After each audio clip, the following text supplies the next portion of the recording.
Hello, welcome everybody.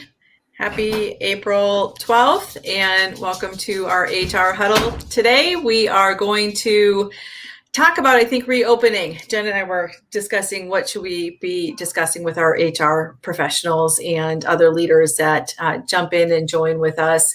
And we felt like one of the things we are doing a lot of discussing and writing and preparing for a webinar next week is on reopening strategies. And so we thought maybe we should just talk and maybe explore some must-dos, don'ts about what we should be doing as we're reconsidering, our reopening. And I think I just got a big echo. Jen, did that happen or is it gone? It's gone. Okay. So maybe we start with mindset. And maybe we talk about some of the things we should be thinking about and some of the things maybe we should not be saying and what we should be saying and maybe a little bit of communication in there. What do you think about starting there, Jen? Yeah, I mean, even before that, Tamera, I think we should talk a little bit about what we as leaders should be expecting. Before we run down the path as leaders of reopening and putting out policies and establishing, return to the office dates and all of that stuff, I think you and I have to, kind of drag all of us up, to the 40,000 foot level and look down upon the changes that have happened, kind of almost societal changes that have happened because of the pandemic. And I think the number one thing to pay attention to is the overwhelming survey data that is coming out from anybody that you look at from a survey perspective, whether it's the Society for Human Resource Management or Flex Jobs or our Anytime Anywhere Work survey, or the plethora of surveys published by various accounting trade publications. Accounting Today recently had some statistics. And, just all kinds of folks out there, the Burson organization, Gallup. Surveys, also in firm surveys. We know a lot of firms are doing surveys of their own people. And I would say that on, like this is without me plotting the graph, but quoting statistics from various surveys and having them in writing in articles we've done, I would say that we're looking at somewhere between 55 and 70% of employees surveyed across this country are saying, I do not intend to return to the office on a full-time basis. And if my employer requires that I do so, I plan to find a new employer. And you might be thinking, well, sure, they could say that now. We're still in the heart of the pandemic. It's still scary to do mass transit. Not everybody's had their shots. But once those shots have come, everybody's going to be fine. Once our infection rates are down, all that'll change. And Tamera and I think we can link arms here and stand confidently, shoulder to shoulder, and tell you, we were hearing from your people before the pandemic that they wanted the level of where I work flexibility. They also want when I work flexibility, but they wanted this level of flexibility before the pandemic. Now, they didn't want it with their kids home. They didn't want it with their kids being homeschooled. They didn't want it where they couldn't go out and exercise or go out to dinner at night or go to the grocery store. So they weren't looking for pandemic level work at home. They were looking for, I want more flexibility in the place that I work. And if I don't feel like working on Mondays when the commutes are brutal in the morning, and on Friday nights when the commute home is a nightmare, if I want to start doing 3 days in the office on Tuesday, Wednesday, Thursday, then I don't want anybody to bat an eye, and I don't want to have to fill out a special form, and I don't want to have to beg permission. I just want flexibility. And I think that existed before the pandemic. So as we move into post-pandemic life, which hasn't happened yet, but it's coming, we believe that these statistics we're hearing are indicative not of, scaredy, I'm going to get sick, but more like, hey, man, working from home sometimes works better in my life. And to have a more balanced lifestyle, I am going to want to be able to do that without people thinking, I don't know if she's working or I don't know if he's productive. So I just want to put that out there as like, I think that employers who don't understand that are going to botch reopening because you're going to speak right into this crowd of 2/3 of your team that's sitting there bracing themselves for you to lock down their flexibility in such a way that makes them think they have to put their resume out. Right. So anyway, that's the big picture from my perspective. And then we can get into other potential pitfalls. Well, and I think that's a good place, to think about. We've been talking about this blended environment, and we're going to have some combination of people working at home and or other places, by the way, but we'll say at home for right now, and at the office. And so we have to figure out, how do we do business in that environment? How do we conduct meetings? How do we do orientation? How do we serve clients? How do we train? How do we do check-ins and huddles and coaching? And it has to be with that blended environment, in mind. And we can't wait for people to get back in the office, which is one of the don'ts, by the way. To say that everybody's going to be back in the office, you would probably turn off that 2/3 of those people or some portion of them. And so we have to say, how do we facilitate that? I'm doing the same project at church, by the way. We have not been in person for over a year. We plan on starting back in person end of May, 1st of June, and considering this hybrid approach. What does this blended environment look like? Because there's some people that are like, I want to do church on Zoom. I want to do Sunday school on Zoom. I do not want to battle the Minnesota winter. I cannot drive in the winter. And so there's all kinds of whatever reason. And that's the other thing is your people all have different reasons for wanting to do so. Yes. And you can't make a big deal out of that either. It's like, what's your reason? Is your reason valid? Whatever the reason is valid. I know. Well, and I was just thinking about church, Tamera. In my church, there's a significant elderly population. Yeah. So them getting over to church in the winter is brutal, but also like flu season is real for them in the way that the pandemic is real for all of us. They obviously, want to avoid crowds during that time of the year too. Yeah. So, and I was sad. My church was wonderfully online, and then they went back in person. And when they went back in person, they stopped giving to-go communion. They were handing out the to-go communion, the do-it-yourself, so you could do it with the online service. We're still doing online service in addition in person, but they quit giving the to-go communion, which basically says if you're staying home, you can't have communion. And I was sad, and I need to communicate that in a way other than a live stream, by the way. I haven't, sorry, but I haven't communicated that I think that we should continue that forever. I do. For whoever, the whole purpose is you want to be inclusive in your reopening at work. You want to make sure that you are able, for the people that are quality people across your organization, you want to meet them where they are and have work for them and for clients and for the firm in terms of profitability and sustainability and those sorts of things. It's got to be win-win-win. And I think that sometimes when we think about reopening, one mistake I could picture is that we could think about it like in terms of like HR policy and in terms of like dates and times and timelines, and all that's crucial. We do want to execute it well, but I would like us to back it up and stop and say, what are we trying to accomplish? Like, what's the mission? And then what's in it for the various audiences? That idea of what's in it for me. Like why, the why. Let's get into the why and really talk about that and think about that, because if you do that, I think it makes our policies, if we're going to have such a thing, and maybe it's more like a cultural statement, right. Or commitment statement. Good one. But it would make it more flexible, I think, if we get into the why. So like what we're trying to accomplish is, I know a lot of people by saying, come back to the office, what they're trying to do is reestablish that connection. They want to be connected. They want to be engaged. They feel like when people meet in person that they feel more related to one another. There's more fellowship feelings or something. The energy is different maybe. So like trying to write down a list of the reasons that you want people to sometimes come to the office, not to always come to the office and not to be at the office all the time at the specified times. But why do we want people to come back and gather?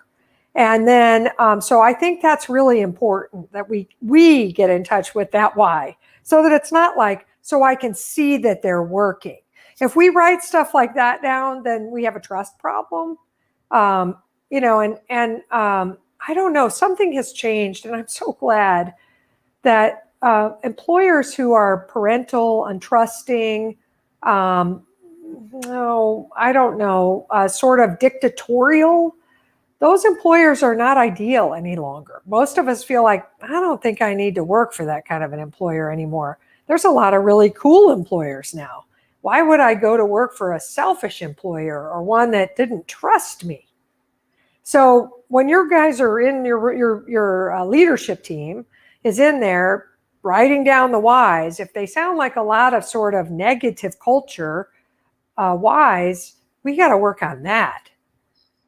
Preferably before we accidentally communicate those to the workforce and find 25% of them drop off. So that's what I'm afraid of. You know, my number one fear is that we're not in touch with our why, and our policy will accidentally tell the why in the way we structure it and the words we use. It'll out us as being untrusting or uncool. So just Well, and I would add another level to your why. I want to have that personal touch. I want to have that relatedness. You know, we could make a list of what those things are. And I would challenge leadership to look at how can we have that in this blended environment and have the experience be the same, whether I'm working from home or whether I'm working in the office, and how do we create that? Now, again, that doesn't say in the office. There's not times where it makes a difference to be with my people. There's not times where there's some conversations or we're doing strategic planning or we're doing reviews. Ideally, yeah, in person it's so much better. But do we have to? No. What are we trying to accomplish? So if we go back to your why, then we can say, how do we accomplish that as a culture, as this is how we operate, this is how we communicate. So I think that's important too. I'm with you. And Tamera, let's pretend that we were like, go back in a time machine. You and I have been working together since the dawn of time, practically. And so let's go back to that time when we didn't even have the internet. Okay. So we would have a company meeting. You and I would run a Monday night sales meeting or something, right? Was everybody there? No. No. Somebody wasn't there. Somebody had to pick up their kids. Somebody was sick. Somebody was traveling. We had a trade show. They were out on work travel. That we never had everybody there. Did you ever have a holiday party where you had 100% attendance and everybody was included and the culture was so awesome from it? There's no such thing as that. That back in the olden days, there wasn't that. Now it's even worse. There are more competing priorities. There's even more complexity to people's schedules, I think. More, just things to draw us away from those types of activities. So you could think, man, we really need to get these guys together for the company barbecue, man. They just got to come in. And yes, ideally you offer your remote people to come in. You offer those that don't come in very often to come in for that barbecue, but you better have other strategies because not everybody's going to be there. And that is only a few hours of getting related. And getting related really and creating stickiness long-term happens a little bit at a time over time. And so, even thinking I've got to force people in at these certain times for these certain events, we just have to be practical about it. Even in the olden days, not everybody was there. How'd we catch them up? How'd we keep them related? How'd we keep them connected? Some of you have partners and principals that don't even come to a lot of the corporate events. Mm-hmm. They're not related in that respect. So anyway, I feel like when we start writing down our whys, and the whys shouldn't just be company wise or employee wise, they should be client wise too. We should think about the clients. Why would we get together in person for the clients? Why would we offer a flexible remote service option for these clients? Who would it benefit? How? Then you can get into those hows. But the whys, I think, will help us dispel some kind of old thinking. And really misguided, because even if you go back to the traditional olden days, you find, gosh, I thought those were nostalgic good old days, but they had problems too. Right. Yeah, absolutely. And I think in your whys, you could also include some must-haves and cannot-haves. We must be in communication. We must know each other's status. We must respond to each other within our agreed upon timeframes.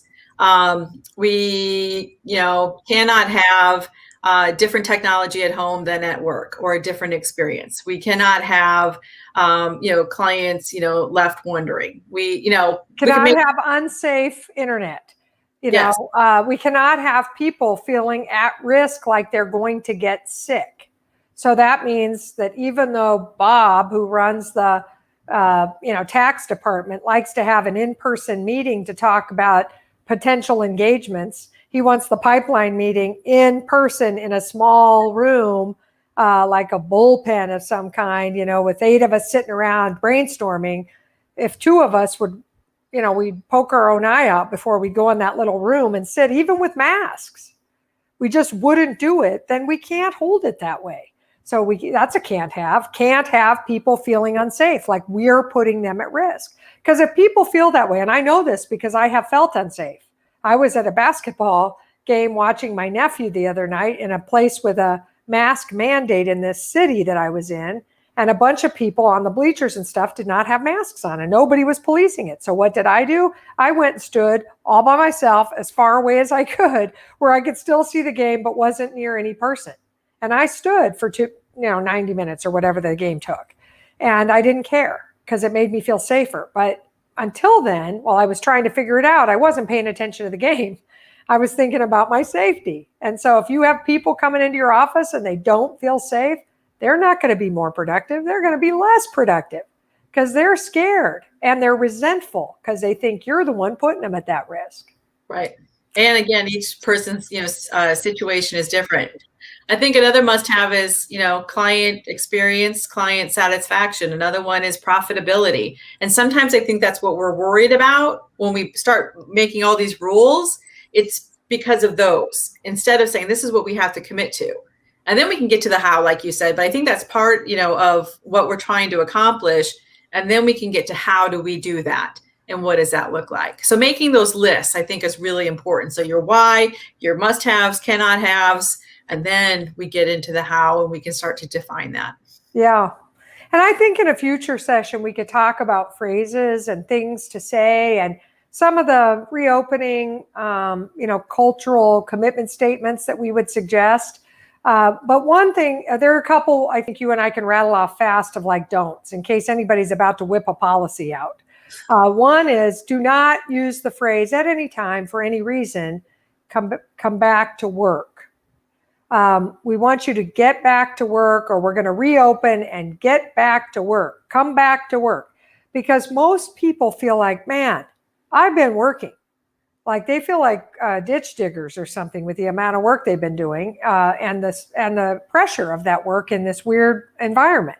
Whether it has been the volume you wish it were or whatever, doesn't matter. None of us feels like we weren't at work when we were working from home. So we have to, that's just like a phrase issue. You could say, oh, Jen, Tamera, that's semantics. They'll just ignore that. Believe me, they hear it and it's a flare. It ripples with fear. Oh my God. What do you mean I've been working this whole year? We've heard it. They get their hands on their hips and they're like, I've been at work the whole time. What about you? That really upsets them. And they think, what, you think I haven't been working over here? Are you kidding me? You don't get it, obviously. And that's the beginning of the end of them listening to your planned reopening in a positive interpretation or hopeful way, because they're just going to hear you like, you do not get it. So that's one. Another is be really careful about mandates. Overly strong language that says you must work, at least 4 hours or 4 days a week in the office, or, you must return to work to your normal schedule at the office pre-pandemic on, the day after Labor Day, or any of that kind of stuff. I think anybody who does that is gonna, at a minimum, have some number of fringe people impacted that can't do what you're saying. And they're immediately gonna flare up with like, oh no, now what? And feel like, scared maybe, or feeling like, all right, I guess I'll have to put my resume out. Because I think any of those conditional mandates is going to be a problem for certain of your constituents. So you want to be careful with those. Well, and I think even the phrase, back to the office. I know some firms haven't closed the office as essential workers. And so the office has been opened. And so just figuring out what's that right phraseology. And we've been talking about not alienating the people that want to work remotely. I also want to just acknowledge that we also hear from the people that have been working in the office. Sometimes it feels like I'm the one on the blacklist. And so, we got to be careful that we don't do it on the other side as well. And No so doubt. not being exclusive, with them and only focusing on the remote too. Oh, for sure. And some of those people are like, please don't let those other people back. I like my space. Yeah, I do. I like my space. I feel safe. The second the crowds come back, I'm not going to feel as safe as I was. So yeah, very, very good point. And we could probably do that in a future session, Tamera, to talk a little bit about that blend. And I was just thinking while you were saying that even the phrase reopening, which you and I have been using for writing and creating sessions, and when we do it, people flock to it. So everybody's talking about reopening. It's a good word for what people are thinking about, but it's a goofy word. It is a goofy word. Reopening what? The office? I mean, we've been open for work. We went to the office. Some people went. Maybe we didn't go every day, but that is a weird word because it makes it as if we were closed for business. We've been open the whole time. So that anyway, just very interesting. And the thinking and the language and the feeling that you produce in this reopening or this getting back to a blended work culture, more of a blend maybe, less remote perhaps, more options. That might be the way that I would sell the whole thing. Right. I think I would sell it as we're opening up more work options. Oh my gosh, Tamera. Yes. That's good. Let's make sure we talk about that when we do the webinar coming up. This week or next? Which is, by the way, next Monday. To wrap up, we are over, and we will continue this conversation. But we are having a webinar on more options, aka reopening, on Monday the 19th. So if you want more information, check out our website or message us. We'd be happy to get you some information about that. But we will continue this discussion. There's obviously more to say. So we hope you have a great, productive week and help those that are working towards the April 15th deadline this week to hang in there and support them. And if that's you also, we're rooting for you. So we'll see you next Monday. Thank you very much.